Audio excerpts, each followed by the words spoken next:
Hey everybody, welcome back to Kill Jester, and I'm your host, Chase Daniel. And today we're analyzing a statement from Blake Lively, the actress who just got most of her lawsuit thrown out by a court and then released a statement acting like she won. This is a masterclass in what happens when someone psychologically cannot admit that things didn't go their way, when weakness is unacceptable, when losing means you spin it as winning, no matter how obvious the loss is to everyone else. Let me give you the context first. Blake Lively sued Justin Baldoni, her co-star from the movie It Ends With Us, along with several other people. She brought multiple claims, including sexual harassment and assault allegations. This week, a court threw out most of those claims. The sexual harassment stuff, gone. The assault allegations, dismissed. What's left? Just a few retaliation claims. The headlines said it plainly. Huge loss for Blake Lively. But Blake Lively's statement, let me read you the opening line. I'm grateful for the court's ruling. Wait, what? You just had most of your case thrown out. The core allegations, the sexual harassment, and assault claims you built this lawsuit around are gone. And you're grateful? That's what we're analyzing today. Not the case itself, not who's right or wrong in the lawsuit, but the language Blake used in her public statement, because the language reveals everything about how she sees herself, what she's hiding, and why she can't admit that things didn't go her way. What are we looking for? How does she frame a loss as a win? Where does she put herself in her own statement? And where does she disappear? What's with all the vague, empty language that sounds meaningful but says nothing? And what does physical pain from digital violence actually mean? As always, remember our taglines: first words reveal first priorities, and specifics equal communication, vagueness equals control. Let's break down Blake Lively's statement line by line. So here's your full statement, one of two slides. Part one is we're going to go through it carefully. Listen to every word choice, every ordering, every time she puts herself in, and every time she takes herself out. Now let's analyze it. So the first line is, I'm grateful for the court's ruling, which allows the heart of my case to be presented to a jury next month. Stop right there. The first thing you say is usually the biggest priority, the thing sitting at the top of your head that you just can't wait to get out. And Blake's first words are, I'm grateful. For a ruling that threw out most of her claims. You're grateful. This is a spin. This is someone who psychologically cannot show weakness, cannot admit disappointment, cannot say, I'm frustrated, or I agree with this decision, or this isn't what I wanted. Instead, I'm grateful. It's like when you tell someone they weren't invited to the party and they say, I didn't want to go anyway. But what's this feels like? Immature defensiveness disguised as gratitude. And notice what she does next, which allows the heart of my case to be presented to a jury. The heart of her case, not most of my case or the important parts of my case, the heart. She's reframing. Sure, all of that sexual harassment stuff got thrown out, but that wasn't the heart of my case anyway. The heart, the real case, that's still there. But here's the problem with that logic. If the stuff that got thrown out wasn't important, why did you bring it? Why include claims that weren't the heart of your case? She's making her own lawsuit look frivolous now, because if the heart of the case survives, then what was all the other stuff about? It was just a bunch of filler. Window dressing. You can't have it both ways, Blake. And she goes on, for the ability to finally tell my story in full at trial.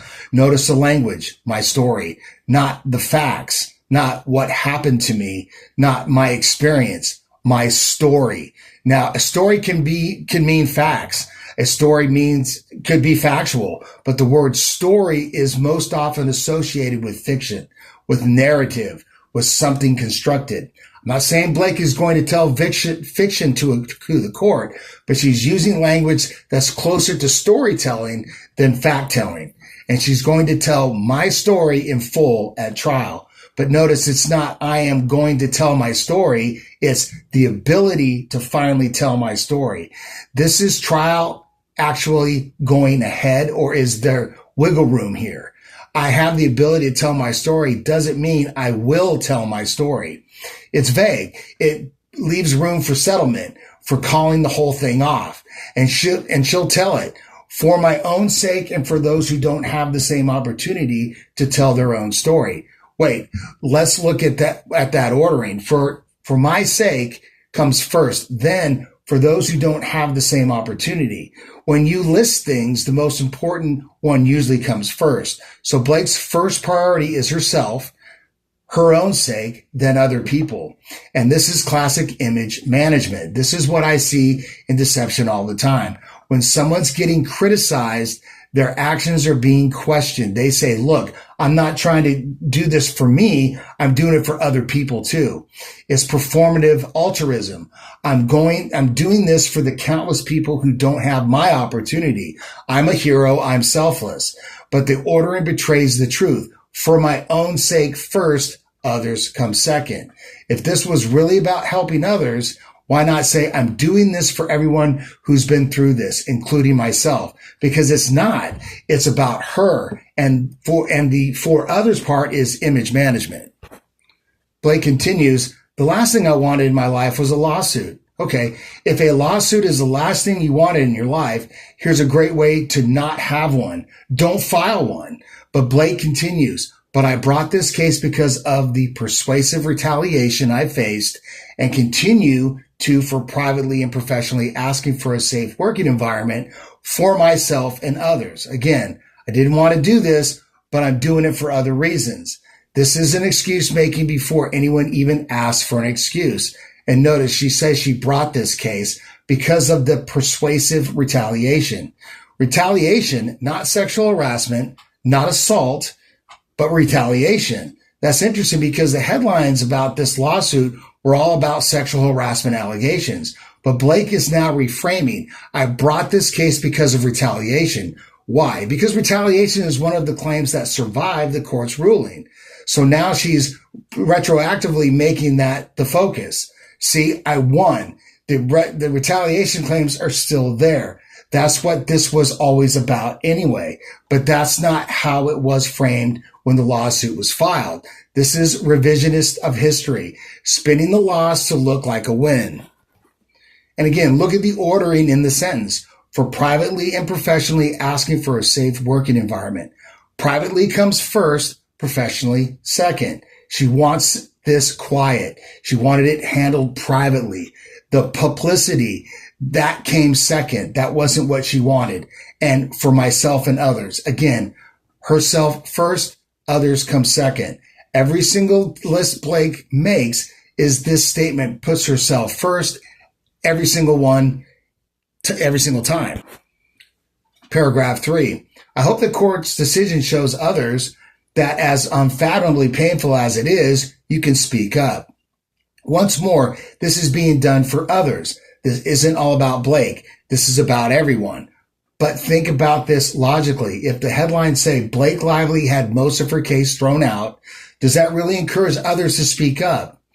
If I'm someone watching this case and I see most of the claims get dismissed, I'm probably thinking, wow, even with Blake Lively's money and fame and resources, she couldn't get those claims through.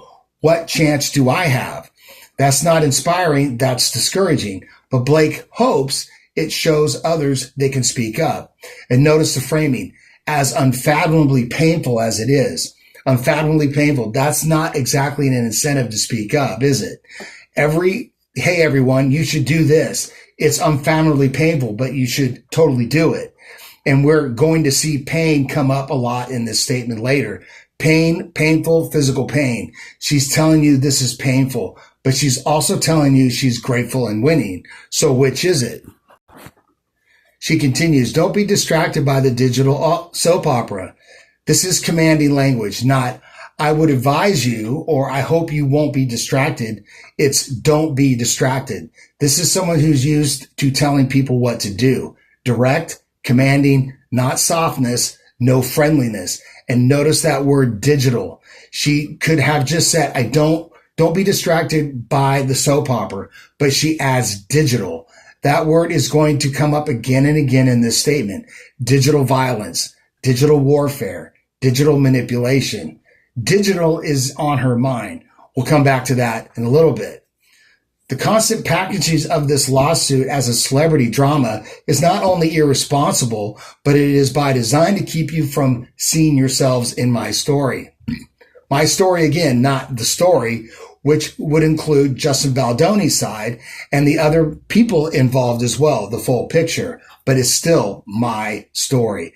Blake is at the center of her world. This is all about her.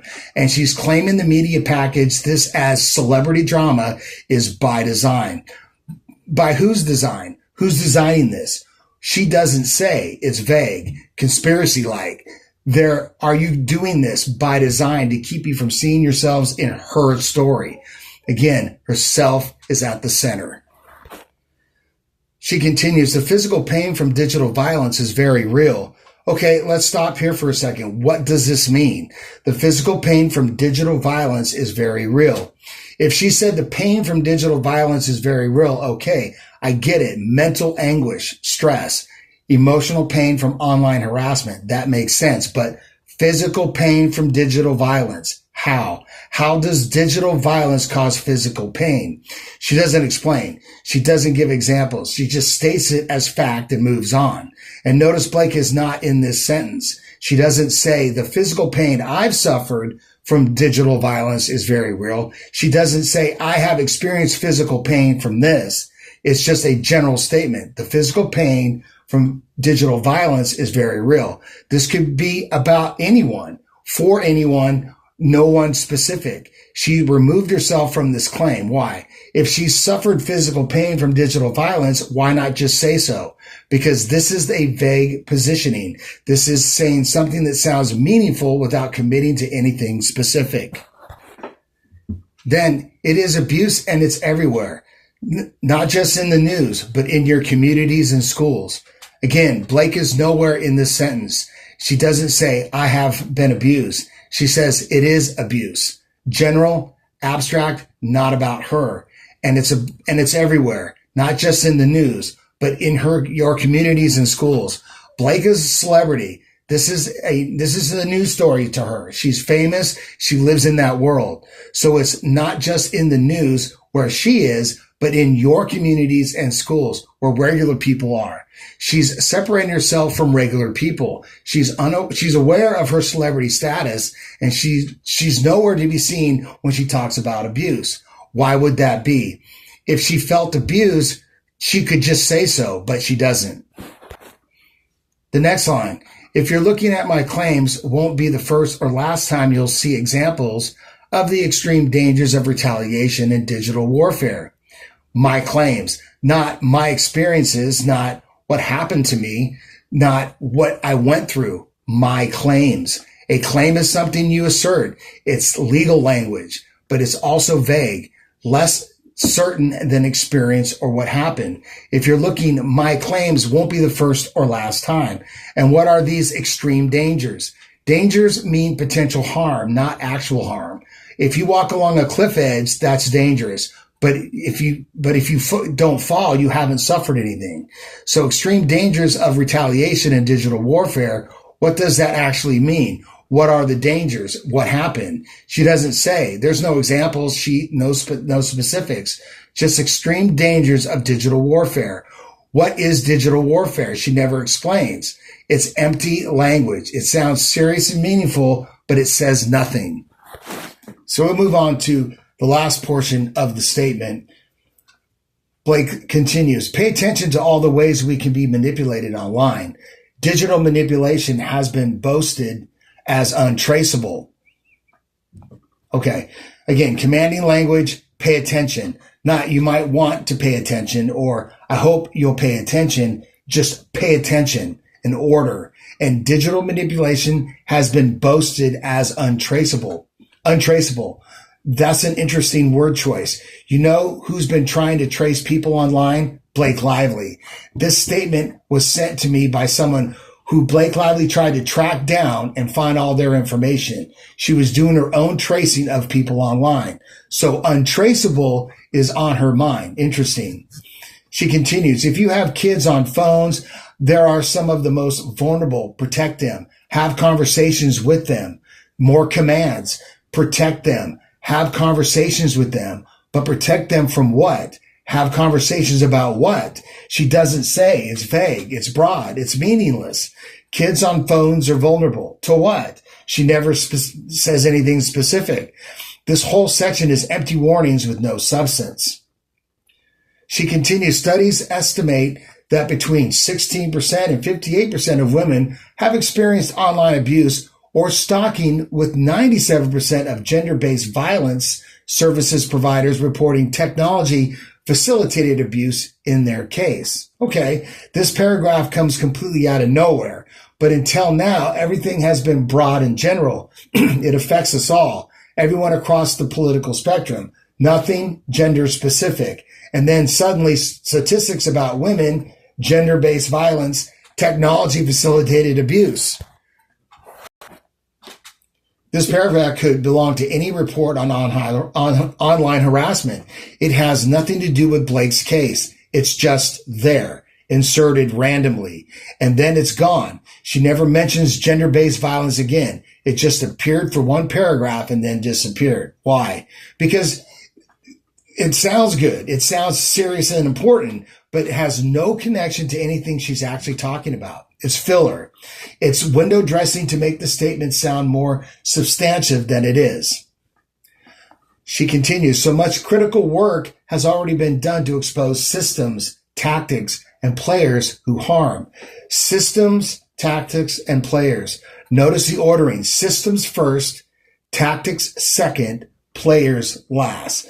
This whole lawsuit from the outside looked like Blake Lively's versus Justin Baldoni, person versus person. Now it's systems who are the most important thing, not people, systems. Why? Because if people-focused claims, the sexual harassment allegations against specific people got thrown out. So now it's about systems. This was always about the systems you see, not specific people, systems and tactics. This is reframing, pivoting away from what was lost to what survived.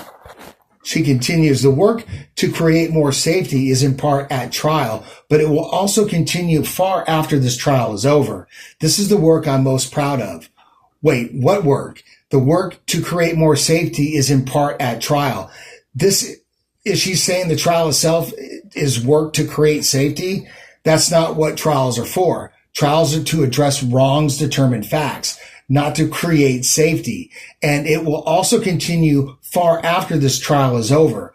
What will continue? She doesn't say.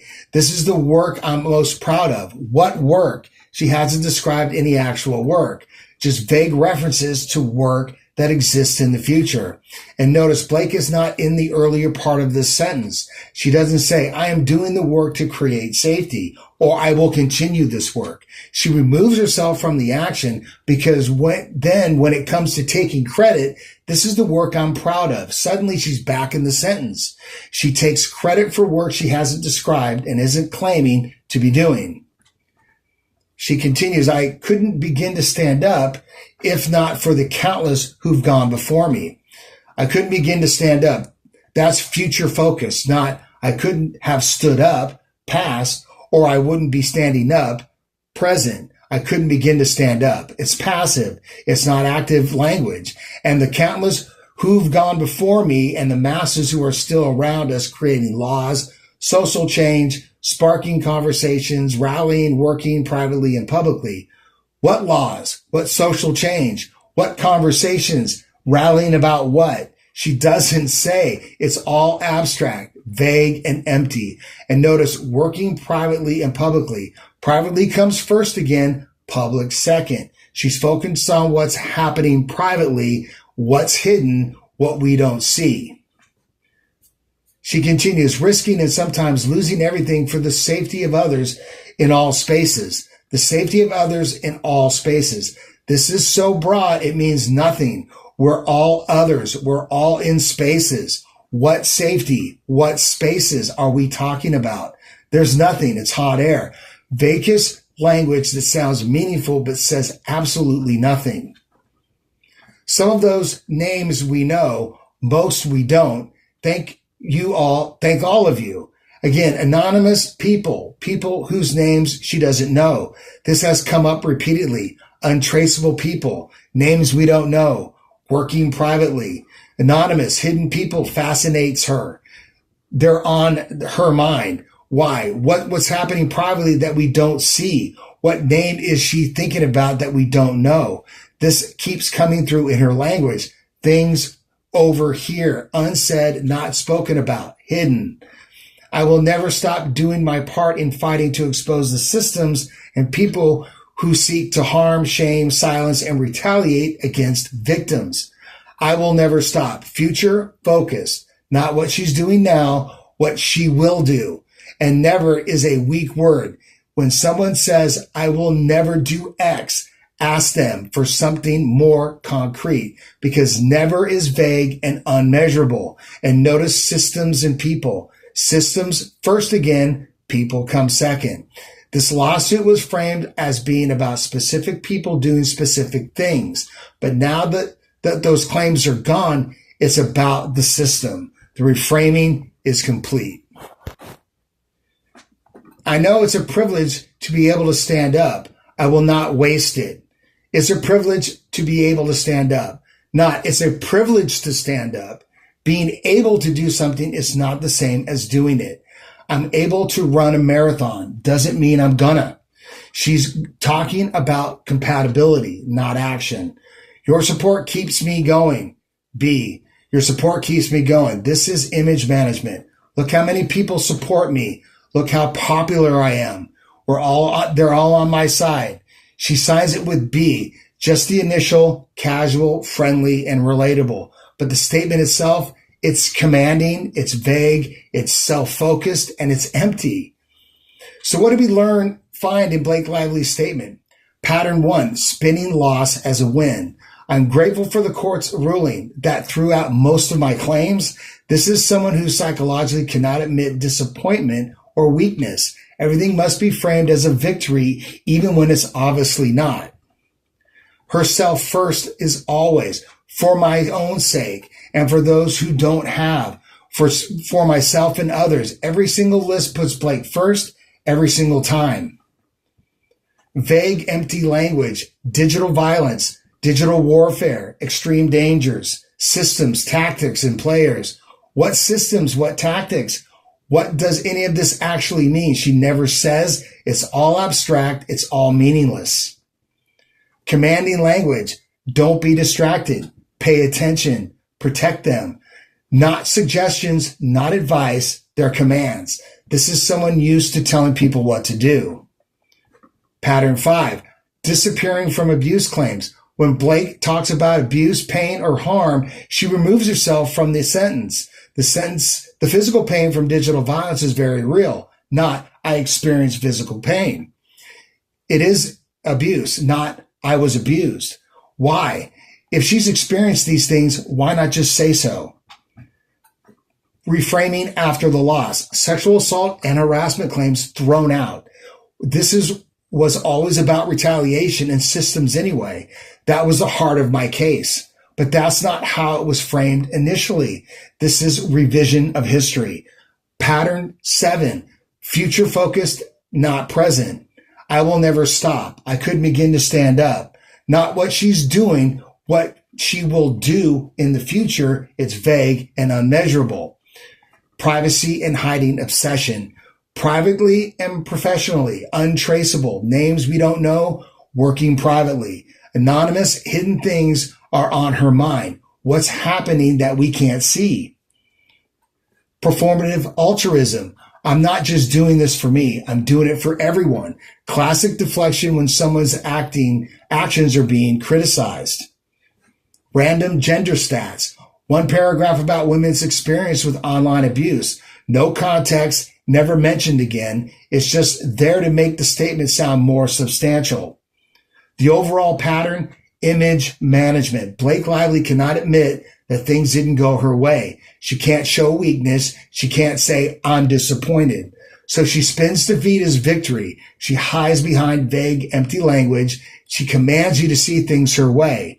And when she talks about herself, she's specific, detailed, and present. But when she moves away from herself to talk about abuse, harm, or pain, she disappears from her own sentences. It gets vague, abstract, and goes empty.